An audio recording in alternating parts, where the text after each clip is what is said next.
Hello everyone, welcome to my channel. आज हम लोगों को पढ़ना है crystal field splitting tetrahedral complexes में। ठीक है, लास्ट क्लास में हमने ऑक्टाहेड्रल के बारे में देखा था। उसके बाद हमने CFSC के बारे में देखा था, कैसे crystal field splitting energy and crystal field stabilisation energy दोनों देखा था। हमने देखा था कैसे क्रिस्टल फील्ड स्प्लिटिंग एनर्जी किन किन फैक्टर्स पर डिपेंड करती है, जिसमें हमने नेचर ऑफ मेटल देखा था, नेचर ऑफ लिगेंड देखा था। ये सारी चीज़ें हम पढ़ चुके हैं। आज हमको उसका नेक्स्ट टॉपिक पढ़ना है, जो है क्रिस्टल फील्ड स्प्लिटिंग इन टेट्राहेड्रल कॉम्प्लेक्सेस। कि टेट्राहेड्रल कॉम्प्लेक्सेस में क्रिस्टल फील्ड स्प्लिटिंग कैसे होती है। इसको पढ़ने से पहले हम जानेंगे कि टेट्राहेड्रल मॉलिक्यूल कैसे एग्जिस्ट करता है। अगर हम माने कि अगर हम समझें कि कोई क्यूब है, इमेजिन करते हैं कोई क्यूब है, तो क्यूब के जो सेंटर में मेटल होता है। अगर हम क्यूब के सेंटर में मेटल को रखें तो उसके बैक फेस पे अल्टरनेट कॉर्नर्स को मिस करके लिगेंड्स होते हैं, दो लिगेंड। जैसे ये मान लो सेंटर पे मेटल है, तो इसका जो बैक फेस होगा, ये वाला फेस जो बैक फेस है, इस पे अगर एक लिगेंड यहाँ पे है तो एक कॉर्नर मिस करके फिर से यहाँ पे होगा, उसके बाद फिर ये मिस करके यहाँ पे है ही, दो लिगेंड्स बैक फेस पे। और ऐसे अगर हम बात करें यहाँ पे, तो फ्रंट फेस पे भी एक लिगेंड यहाँ पे, फिर इस कॉर्नर को मिस करके एक लिगेंड यहाँ पे होते हैं। इस तरीके से चार लिगेंड जो होते हैं ऐसे इस अरेंजमेंट में होते हैं। अगर हम एक्स वाई जेड की जैसे एक्स वाई जेड एक्सेस की बात करें तो ये वो ऐसे एग्जिस्ट करती है। यहाँ से क्या दिख रहा है कि जितने भी लिगेंड्स हैं वो सारे के सारे कहाँ हैं, बिटवीन द एक्सिस। ये अगर एक्स वाई एक्सिस है तो इसके बीच में जो होगा वो यहाँ पे लिगेंड है। अगर ये एक्स जेड एक्सिस हम इसको माने, वाई जेड एक्सिस माने, तो इसका लिगेंड भी ये बीच में है। यहाँ पे आपको 2D में उतना अच्छे से दिख नहीं रहा है, लेकिन सारे के सारे लिगेंड्स जो होंगे वो बिटवीन द एक्सिस होंगे। इसलिए यहाँ पे लिखा गया कि in tetrahedral complexes ligands are present between the axis. सारे के सारे लिगेंड्स बिटवीन द एक्सिस होते हैं। हमने क्रिस्टल फील्ड स्प्लिटिंग में देखा था कि कैसे दो सेट में लिगेंड्स जो होते हैं वो ब्रेक होते हैं। एक होता है EG, एक होता है T2G। EG में क्या क्या होते हैं, dx² - y² एंड dz²। और T2G में क्या क्या होता है, dxy, dyz और dzx। ये तीनों होते हैं। ठीक है, हम इनमें से एक एक की बात करके देखेंगे कि कहाँ से लिगेंड से इनका डिस्टेंस कितना है। अगर हम यहाँ पे dx² - y² की बात करें तो हमने यहाँ पे dx² - y² को ड्रॉ कर रखा है। dx² - y² को हमने यहाँ पे बना रखा है। अगर ये एक्स वाई एक्सिस है, एक्स और वाई एक्सिस है, तो जो dx² - y² ऑर्बिटल होगा वो कुछ इस तरह प्रेजेंट होगा। मतलब है कि ये जो ऊपर वाला फेस है उसके बीच में उस फेस को मिड में टच करेगा, जो राइट वाला फेस है उसको मिड में टच करेगा, जो डाउन साइड फेज है उसको मिड में टच करेगा, और जो लेफ्ट साइड फेज है उसको। मतलब ये क्यूब के अंदर होता है। अगर ये कोई क्यूब है, आप इमेजिन करिए अगर कोई क्यूब है तो उस क्यूब के अंदर, क्यूब के बीच में ऐसे चारों तरफ जो लोब बनता है उसको हम बोलेंगे वो dx² - y² लोब ऐसे यहाँ पे एग्जिस्ट करता है। ठीक है, अगर यहाँ पे लिगेंड की बात करें तो यहाँ पे लिगेंड कितना है, एक यहाँ पे लिगेंड है, सेम जैसे यहाँ पे हमने दिखाया था, एक लिगेंड यहाँ पे है, एक लिगेंड यहाँ पे है, एक लिगेंड यहाँ पे है, एक लिगेंड यहाँ पे है। अगर हम बात करें कि इस लोब से जो लोब है dx² - y² ऑर्बिटल का, उससे लिगेंड की दूरी कितनी है, तो हम किसी एक लोब की बात कर लेते हैं, सब जगह पे सेम ही है।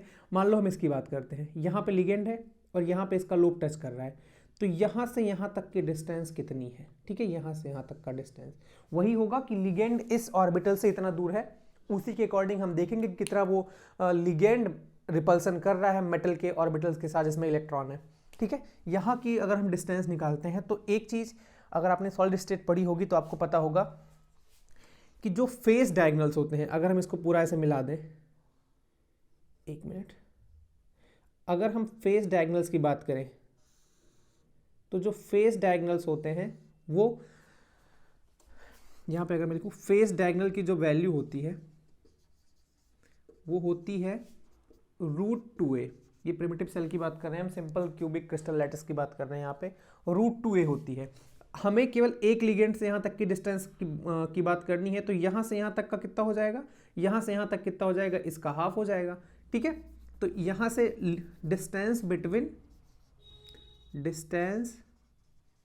Between ligand and D X square minus Y square कितना आया, वो आया √2a/2। जब हम इसको सॉल्व करेंगे तो ये आ जाएगा 0.71a। ठीक है, ये हो गया D X square minus Y square orbital का लिगेंड से distance. D X square minus Y square orbital ligand से कितना दूर है, 0.71। ये क्या है, ये इसका cell unit cell parameter, cell parameter बोलो, ये यूनिट सेल लेंथ है। ठीक है, अगर हम ऐसे ही अगर हम डी जेड स्क्वायर की बात करेंगे तो वहां पे क्या होगा, वहां पे एक ऐसे लोब होगा और बीच में ऐसे ही वो रिवॉल्व करता रहेगा, तो इसकी भी distance D X square minus Y square और डी जेड स्क्वायर दोनों का जो डिस्टेंस होगा वो इतना ही आएगा। ठीक है, अगर हम T2G सेट में डी एक्स वाई की बात करें तो डी एक्स वाई कैसे एग्जिस्ट करता है, अगर हम बात करें ये एक्स लोब है, ये वाई सॉरी ये एक्स एक्सिस है, ये वाई एक्सिस है, और इसका जो लोब होगा यहाँ पे ये 4 लिगेंड्स हैं, जैसे यहाँ पे है एग्जैक्टली सेम ही यहाँ पे लिगेंड्स हैं। ये कैसे एग्जिस्ट करेगा कि ये एक बार इस वाले एज के मिड में टच करेगा, इसका एक लोब इस वाले एज के मिड में, दूसरा लोब इसके इस वाले एज के मिड में टच करेगा, तीसरा इसके एज के मिड में, और चौथा इस वाले एज के मिड में टच करेगा। ठीक है, अगर हम लिगेंड से इस ऑर्बिटल की डिस्टेंस निकालें तो यहाँ से यहाँ तक की जो दूरी होती है, यहाँ से यहाँ तक का जो डिस्टेंस होता है वो a होता है। यूनिट सेल लेंथ आप a मान लो, l मान लो, 1 मान लो, जो भी मान लो, यहाँ से यहाँ तक कितना होता है, a होगा अगर हम मानते हैं, तो इसका हाफ क्या हो जाएगा, इसका डिस्टेंस, क्योंकि ये इसके मिड में टच कर रहा है। तो यहाँ पे अगर हम बात करें distance between D X Y and ligand is equals to a/2 is equals to 0.5a। ठीक है, ऐसे ही इसका क्या हो जाएगा, dy z का हो जाएगा, dz x का हो जाएगा, और ऐसे ही यहाँ पे क्या हो जाएगा, dz स्क्वायर का भी ऐसे ही हो जाएगा। ठीक, अब हम यहाँ से क्या देखते हैं कि लिगेंड, अगर यहाँ पर लिगेंड है तो जो D X Y D Y Z और D Z square sorry D X Y D Y Z और डी वाई जेड जो ऑर्बिटल है वो वहां से 0.5 अगर आप कोई भी क्या बोलते हैं यूनिट ले लो, मीटर ले लो, सेंटीमीटर ले लो, चाहे जो लो, उतनी डिस्टेंस पे है, 0.5 ए डिस्टेंस पे है।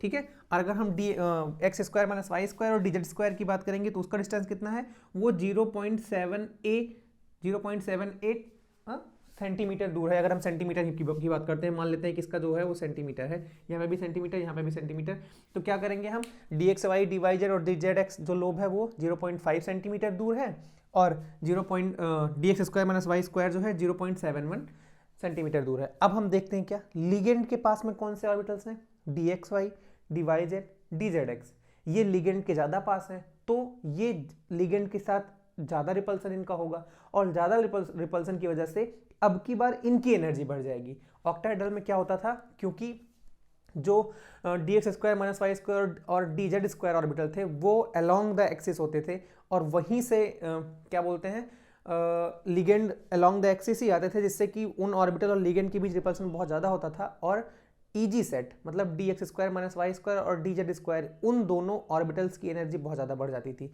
यहाँ पे क्या हो रहा है, यहाँ पर कोई भी लिगेंड अलोंग द एक्सिस नहीं है, तो यहाँ पर जो ऑर्बिटल लिगेंड के सबसे ज़्यादा पास होगा उनके बीच रिपल्सन ज़्यादा होगा और उनकी एनर्जी बढ़ जाएगी। तो यहाँ पर क्या होता है, D X Y D Y Z D Z X वाले ऑर्बिटल मतलब T2G सेट के जो ऑर्बिटल होते हैं उनके और लिगेंड के बीच रिपल्सन ज़्यादा होता है, जिसकी वजह से इनकी एनर्जी बढ़ जाएगी और D X square minus Y square और डी जेड स्क्वायर की एनर्जी कम हो जाएगी। तो ओवरऑल हम कह सकते हैं कि यहाँ पर हमें ऑक्टाहेड्रल का रिवर्स मिलेगा। ऑक्टाहेड्रल में Eg ऊपर होता था, T2G नीचे होता था, यहाँ पे क्या होगा, T2 ऊपर हो जाएगा, E नीचे हो जाएगा। ठीक है, तो अगर हम ड्रॉ इसका जो ऑर्बिटल बनाएं तो यहाँ पर अभी मैं इसको मिटा दे रहा हूँ, इसको रफ मैंने पहले से इसलिए बना रखा था ताकि आपको समझ आए किस तरीके से, और थोड़ा टाइम भी हमारा बच जाए। यहाँ से मेरे ख्याल से अच्छे से क्लियर होगा कि कौन सा ऑर्बिटल लिगेंड के ज़्यादा पास है और कौन सा ज़्यादा रिपल्सन करेगा। अगर हम टेट्राहेड्रल में बात करें तो मानते हैं हम ये 5 ऑर्बिटल है, एक, ठीक है, थोड़ा सा ये हाइपोथेटिकल एनर्जी स्टेट आएगी। ठीक, अब अगर यहाँ पे जो ब्रेक होता है यहाँ पे हमने अभी क्या देखा कि ये जो dxy, dy और dzx वाले ऑर्बिटल होते हैं उनकी एनर्जी बढ़ जाती है, क्योंकि लिगेंड और T2G सेट के जो ऑर्बिटल्स होते हैं उनका डिस्टेंस कम होता है, इसलिए आपकी बात इनकी एनर्जी हाई होगी। ठीक है, अब की बार जो नीचे -0.4 होता था यहाँ पे हो जाएगा +0.4, और ऊपर जो +0.6 होता था यहाँ पे हो जाएगा -0.6, इसका डिस्टेंस हो जाएगा। ठीक है, इस तरीके से हम निकालते हैं। अच्छा, अब की बार एक बार ध्यान देने वाली चीज़ है, यहाँ पे हम इसको केवल E बोलेंगे और इसको केवल T2 बोलेंगे। यहाँ पर G यूज नहीं होता है, क्योंकि अगर हम टेट्राहेड्रल की बात करें, अगर हम CH4 की बात करें, ठीक है, अगर हम CH4 की बात करें तो इनमें कोई भी सेंटर ऑफ सिमेट्री प्रेजेंट नहीं होती है, no centre of symmetry, so ungerade, इसीलिए यहाँ पर ये अनजीरेड होते हैं और इनके साथ G यूज नहीं होता है। ठीक है, इसलिए यहाँ पे केवल E और T2 यूज होता है, टेट्राहेड्रल केस में G यूज नहीं होगा। ठीक है, यहाँ पे आराम से ये समझने वाली बात है कि T2 के ऊपर गया, क्योंकि T2 सेट जो ऑर्बिटल्स होते हैं लिगेंड के पास होते हैं, जिससे उनके बीच रिपल्सन ज़्यादा होता है और उनकी एनर्जी बढ़ जाती है। और E वाले कैसे होते हैं, वो थोड़े डिस्टेंस पे होते हैं लिगेंड के, इसलिए उनकी एनर्जी कम हो जाती है। ये होता है इसका कुछ इस तरीके का आपकी बार डायग्राम बनता है। अगर देखें तो ये एग्जैक्टली जो है अपोजिट है ऑक्टाहेड्रल के केस में, जो मैंने पहले बोला था। ठीक है, अब अगर हम बात करें इसके आगे जो हमें पढ़ना है, इसके आगे हमें पढ़ना है CFSC कैसे कैलकुलेट करते हैं। ठीक है, CFSC कैलकुलेट करने का जो तरीका होता है वो तो नॉर्मल वैसे ही होता है। क्या करते हैं हम लोग कि पहले जितना इलेक्ट्रॉन T2 में है उसको 0.4 से मल्टीप्लाई कर देंगे, और जो E में है उसको -0.6 से मल्टीप्लाई कर देंगे। लेकिन जो आंसर आता है ना इस तरीके से निकालने से, वो डेल्टा O के टर्म में आता है। अगर डेल्टा, जैसे अगर मैं बात करूं अभी यहाँ पे, जैसे हमने निकाला,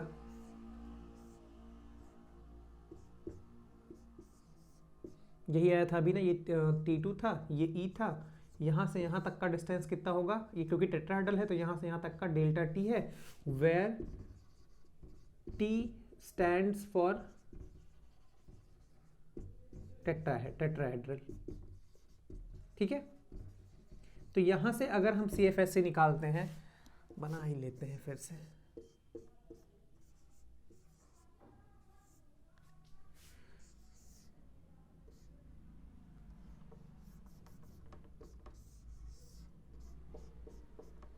अगर यहाँ से हम CFSC कैलकुलेट करते हैं तो CFSC कैसे आएगी, इज इक्वल्स टू जितने इलेक्ट्रॉन होंगे, यहाँ से हमने क्या देखा अभी, नीचे कितना होता है, नीचे होता है -0.6 और ऊपर कितना होता है +0.4।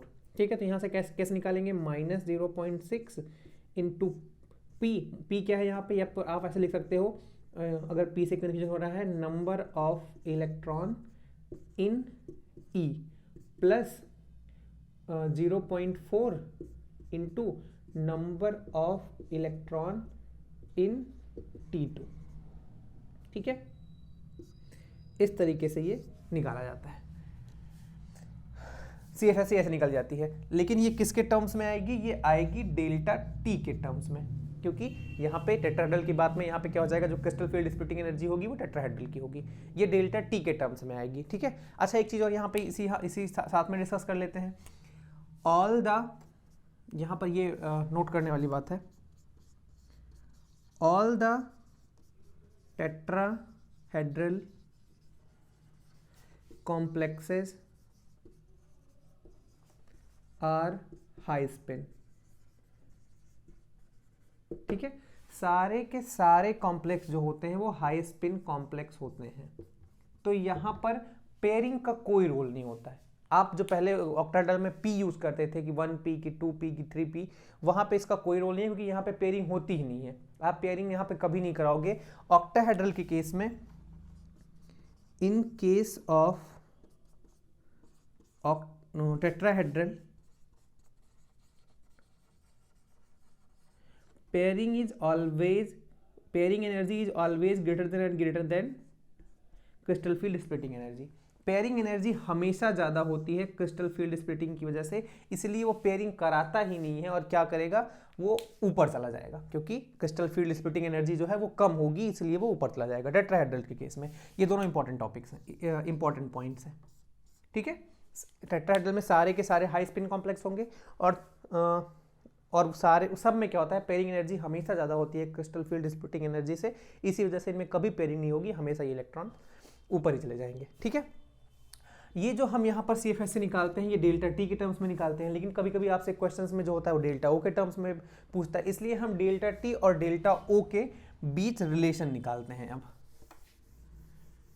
डेल्टा टी और मतलब crystal field splitting energy in case of tetrahedral and crystal field splitting energy in case of octahedral के बीच में कैसे क्या रिलेशन होता है, ठीक है। Delta T and delta O, ठीक। अगर हम ऑक्टाहेड्रल केसेस में हमने देखा था तो क्या होते थे, 6 लिगेंड्स जो होते हैं, 6 लिगेंड्स वो मिलके क्या देते हैं, वो हमें क्रिस्टल फील्ड स्प्लिटिंग एनर्जी देते हैं। अगर हम एक लिगेंड की बात करें तो एक लिगेंड कैसे देगा, ये यहाँ पे हो जाएगा 1/6 डेल्टा ओ। टेट्राहेड्रल के केस में क्या होता है, 4 लिगेंड होते हैं, 4 लिगेंड होते हैं, तो 4 लिगेंड कैसे देंगे, 4 लिगेंड्स, तो यहाँ पे क्या हो जाएगा 4/6 delta O which is equals to 2/3 delta O, ठीक है। यहां से क्या मिला हमें कि टेट्राहेड्रल के केस में, हाँ, क्योंकि टेट्राहेड्रल के केस में क्या होता है, 4 लिगेंड्स होते हैं, टेट्राहेड्रल के केस में जो क्रिस्टल फील्ड स्प्लिटिंग एनर्जी होती है वो 2/3 टाइम्स डिक्रीज हो जाती है, 2/3 टाइम्स डिक्रीज हो जाती है, ठीक है। ऑक्टाहेड्रल के कंपैरिजन में टेट्राहेड्रल की जो क्रिस्टल फील्ड स्प्लिटिंग एनर्जी होती है वो 2/3 डिक्रीज हो जाती है, 2/3 टाइम्स। ये पहला केस है, ठीक है, फर्स्ट केस। अगर हम दूसरे केस की बात करें, ठीक, सेकेंड केस की बात करें, क्योंकि ऑक्टाहेड्रल में सारे लिगेंड्स क्या होते थे, अलोंग द एक्सिस आते थे, पर यहाँ पे सारे लिगेंड्स बिटवीन द एक्सिस आते हैं, तो लिगेंड्स का भी इफेक्ट पड़ेगा। लिगेंड्स और ऑर्बिटल अलग अलग हैं ऑक्टाहेड्रल के कंपैरिजन में, इसलिए उनका भी इफेक्ट पड़ेगा। अगर हम बात करें dxy, dyz और dzx, ये तीनों लिगेंड्स सेम डिस्टेंस पे होते हैं, same distance from ligand in case of tetrahedral and octahedral और टेट्राहेड्रल दोनों केस में ये तीनों लिगेंड्स जो होते हैं, ये तीनों ऑर्बिटल जो होते हैं लिगेंड से सेम डिस्टेंस पे होते हैं, इसलिए हम यहाँ पर इनकी बात नहीं करेंगे, क्योंकि इनका तो कोई चेंज ही नहीं आया है। ऑक्टाहेड्रल में भी उतने ही डिस्टेंस पे थे, टेट्राहेड्रल में भी उतने ही डिस्टेंस पे हैं, तो ये CFSC को उतना अफेक्ट नहीं करेंगे। लेकिन बाकी जो दोनों ऑर्बिटल्स होते हैं, इसको लिखा रहने देते हैं, लेकिन बाकी जो दोनों ऑर्बिटल्स होते हैं dx² - y² एंड dz², ठीक है। टेट्राहेड्रल के केस में, ऑक्टाहेड्रल केस में क्या था, ये दोनों लिगेंड के एकदम अलोंग थे, मतलब लिगेंड और ये दोनों ऑर्बिटल एकदम पास, मतलब एक ही सीध में थे। लेकिन टेट्राहेड्रल केस में distance between these orbitals and ligand, पहले क्या थे, दोनों एक ही, दोनों के बीच का डिस्टेंस बिल्कुल कोई डिस्टेंस नहीं था दोनों में, क्योंकि जिस लाइन में लिगेंड होता था उसी लाइन में ऑर्बिटल भी होता था। लेकिन इस केस में क्या है, इस केस में अभी हमने निकाल के देखा था कि इनके बीच क्या आता है डिस्टेंस 0.71 a, मतलब 0.7 a टाइम्स, ठीक है, 0.78 टाइम्स ये डिस्टेंस बढ़ जाता है। वहां पर अगर a टाइम होता था, वहां पे dx² - y² और dz² लिगेंड के सीध में ही होते थे, जैसे मैंने बताया, क्योंकि अलोंग द एक्सिस आता था। यहाँ पे क्या होता है, यहाँ पर dx² - y² और dz² जो ऑर्बिटल होता है वो इतने डिस्टेंस पे होता है। अगर हम इसको फ्रैक्शन के फॉर्म में लिखेंगे तो ये आ जाएगा 2/3 टाइम्स a। ये क्या हो गया, दूसरा केस हो गया। तो अगर हम इन दोनों को कंबाइन कर दें, ठीक है, अगर हम इन दोनों को कंबाइन कर दें, कंबाइनिंग 1 and 2, तो जो crystal field splitting in case of tetrahedral आएगा वो क्या आ जाएगा, 2/3 टाइम्स किसकी वजह से डिक्रीज हुआ, लिगेंड की वजह से, और 2/3 टाइम्स किसकी वजह से डिक्रीज हुआ लिगेंड के डिस्टेंस की वजह से। दोनों को मल्टीप्लाई कर देंगे इनटू डेल्टा ओ, तो क्या आ जाएगा, delta T is equal to 4/9 delta. ये होता है डेल्टा टी और डेल्टा ओ में रिलेशन। एक बार मैं फिर से दोबारा समझा देता हूं। ऑक्टाहेड्रल के केस में अगर हम समझते हैं तो ऑक्टाहेड्रल केस में सारे लिगेंड्स जो होते हैं वो अलोंग द एक्सिस आते हैं, तो उससे क्या होता है कि जो dx² - y² और dz² तथा लिगेंड्स के बीच का डिस्टेंस होता है वो अगर हम यूनिट मान ले तो एक ही, मतलब एक ही उनके बीच डिस्टेंस बिल्कुल नहीं होता, वो सेम ही डायरेक्शन में होते हैं, ठीक है। तो अगर हम यहां पर देखेंगे तो क्योंकि यहां पे डिस्टेंस बढ़ जाती है, यहां पे जो डिस्टेंस होती है, ठीक है, यहां पे डिस्टेंस बढ़ गई, dx² - y² और लिगेंड के बीच डिस्टेंस बढ़ जाने से इनकी crystal field splitting energy decrease हो जाती है। क्रिस्टल फील्ड स्प्लिटिंग एनर्जी कितनी डिक्रीज हुई, 2.3। ये कैसे हमने निकाला, क्योंकि 0.78 टाइम्स अगर उनका डिस्टेंस बढ़ गया है तो इसको हम फ्रैक्शन के फॉर्म में लिखेंगे 2/3 टाइम्स CFSC डिक्रीज हो गई। दूसरा केस अगर हम लिगेंड की बात करें, क्योंकि वहां पे 6 लिगेंड थे, लिगेंड ज्यादा है तो रिपल्शन ज्यादा होगा, एनर्जी ज्यादा बढ़ेगी तो स्प्लिटिंग ज्यादा होगी और उसी से क्रिस्टल फील्ड स्प्लिटिंग एनर्जी भी बढ़ेगी। 6 लिगेंड से हमें कितना मिलता था, 1 लिगेंड से कितना मिलेगा 1/6, और 4 लिगेंड से कितना मिलेगा 4/6 डेल्टा ओ। अगर हम इसको सिंप्लीफाई करेंगे 2/3 डेल्टा ओ हो जाएगा। इन दो फैक्टर्स की वजह से crystal field splitting energy in case of tetrahedral decrease कर जाती है। दोनों को हमने कंबाइन कर दिया, 4/9 आ गया। यहां से हम अगर देखेंगे तो delta T is always less than and less than delta O. ये बहुत इंपॉर्टेंट है। Crystal field splitting energy in case of tetrahedral is always, जो टेट्राहेड्रल के केस में क्रिस्टल फील्ड स्प्लिटिंग एनर्जी होगी वो हमेशा कम होगी ऑक्टाहेड्रल से, ठीक है। ये बहुत ही इंपॉर्टेंट है, ठीक।